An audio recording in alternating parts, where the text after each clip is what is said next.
नमस्कार, नेशन 24 में आपका स्वागत है। मैं नीरज। देखिए, झारखंड में साल 2014 के लोकसभा और विधानसभा चुनाव में एनडीए और इंडिया के बीच जबरदस्त मुकाबले के आसार हैं। एनडीए लोकसभा की सीटें किसी भी कीमत पर घटने न देने के लिए जोर लगा रहा है, तो राज्य में फिर से सत्ता हासिल करने की कोशिश में हेमंत सरकार भी लगी है। वहीं दोनों गठबंधन अपने तरीके से वोटरों को रिझाने में लगे हैं।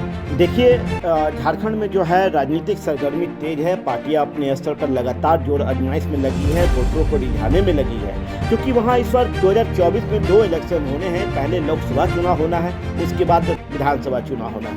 झारखंड में अगले साल लोकसभा के तुरंत बाद विधानसभा के चुनाव भी होने हैं, इसलिए सभी अपनी अपनी जमीन पुख्ता करने में लगे हुए हैं। एनडीए के 2 दल भाजपा और आजसू पार्टी है, तो विपक्षी गठबंधन में झारखंड मुक्ति मोर्चा, कांग्रेस और राष्ट्रीय जनता दल है। लगातार 2 बार से लोकसभा चुनाव में एनडीए मजबूत बना हुआ है, लेकिन इस बार उसे पछाड़ने के लिए विपक्ष ने भी कम तैयारी नहीं की है।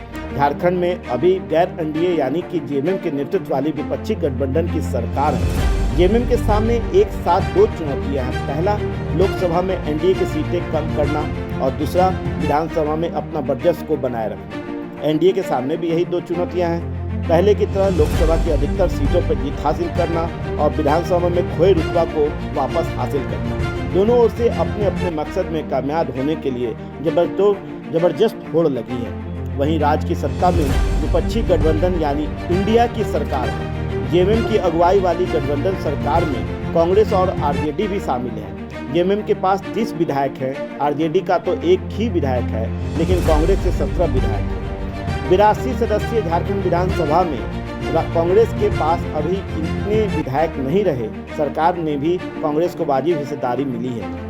वित्त मंत्रालय जैसे महत्वपूर्ण विभाग कांग्रेस के ही पास है। सत्ता में रहने का लाभ कांग्रेस को हो सकता है, इसलिए कि उसके पास अब संसाधनों की कमी नहीं होनी चाहिए।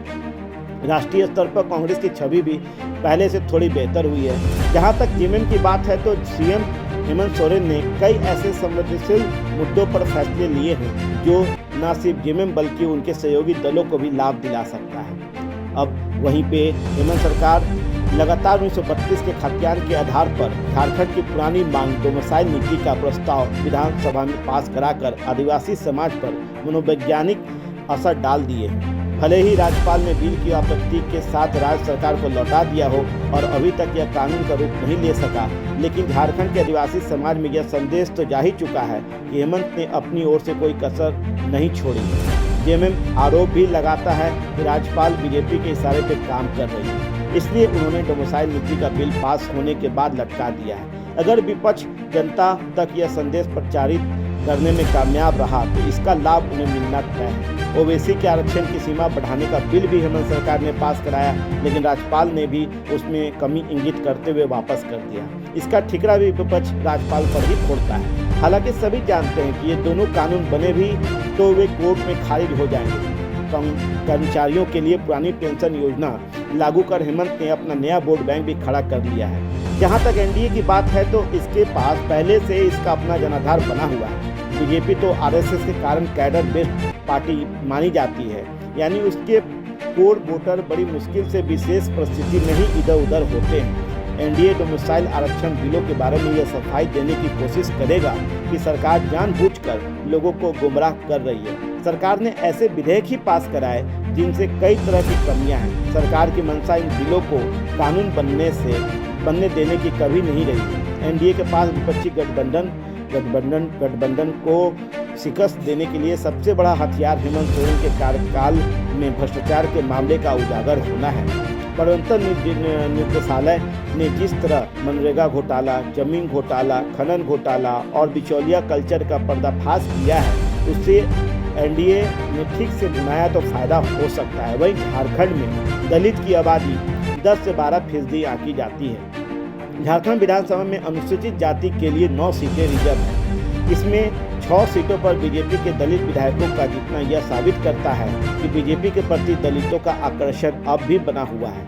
अमर बावरी, नारायण दास, केदार हाजरा, किशुन दास, समरी लाल जैसे लोग अनुसूचित जाति के लिए स्वच्छित सीटों से जीतकर विधानसभा पहुंचे हैं। आजसू सुप्रीमो कुर्मी समाज से आते हैं, उनके साथ कुर्मी वोटर हमेशा से रहे हैं। कुर्मी नेताओं का दावा है कि झारखंड में उनकी आबादी 52% है, यानी एनडीए की ताकत में इनकी भी कमी नहीं रही है कहीं से, और बड़ी भूमिका ये निभाते रहे। झारखंड में अभी एनडीए के 12 सांसद हैं, जिनमें एक सांसद आरसू का भी है।